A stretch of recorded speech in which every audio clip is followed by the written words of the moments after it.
আজকে কক্সবাজারের দ্বিতীয় দিন। তো যেহেতু বিচ এবং হোটেল খুবই কাছাকাছি, জাস্ট রাস্তার এই পার আর ও পার, এর ফলে কি হচ্ছে যে যে যখন মন চায় তখন বিচে চলে যেতেছে। আমি নাস্তা করে বের হইতে হইতে দেখি যে কুয়াশা, ওই যে আমাদের হোটেল দেখা যায়, কুয়াশা আর আরিশা অলরেডি বিচে চলে গেছে। ওই যে বিচে অলরেডি তারা বিচে গিয়ে বসে আছে। তো সমুদ্রের পাশে থাকার বা ইনানি বা পাটোয়ার টেক বিচগুলোর, মানে এখানে যে রিসোর্টগুলো আছে এগুলো কাছে থাকার এটা একটা ফায়দা।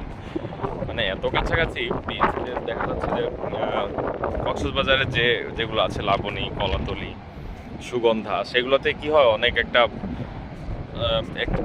অনেক দূর হেঁটে যাওয়া লাগে। তো এর ফলে কি হয় মাঝে মাঝে অটোতে ওঠা লাগে, মাঝে মাঝে সবাইকে টাইম শিডিউল করে পরে বের হইতে হয়। এখানে আসলে তেমন কিছু নাই, মন চাইলেও বের হয়ে গেল। সো এই জন্যই মূলত এরকম রিসোর্টগুলোতে মানুষ আসে।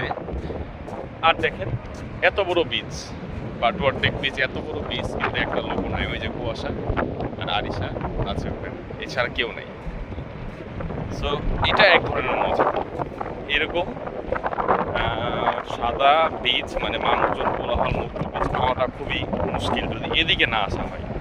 এখনো সুগন্ধাতে অনেক মানুষজন গ্যাদারিং হয়ে আছে, বাট এখানে দেখেন একদম নিরিবিলি।